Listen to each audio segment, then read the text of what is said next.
Good morning, everyone. Oh, day home. Didn't do anything today.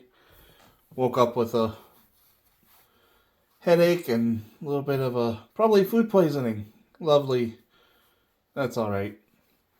Didn't want to work today in this wind and snowy, rainy crap, anyways.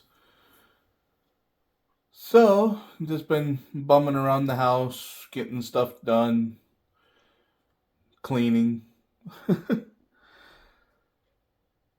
playing games, Final Fantasy 11 online.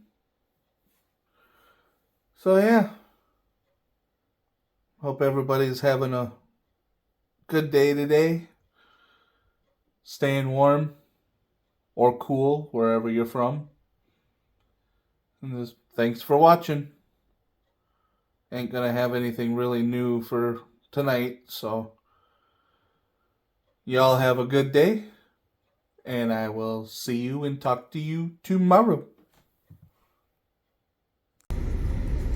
Well, decided to venture out, had to go get pills, and it was nice and okay. Roads were fine on the way in.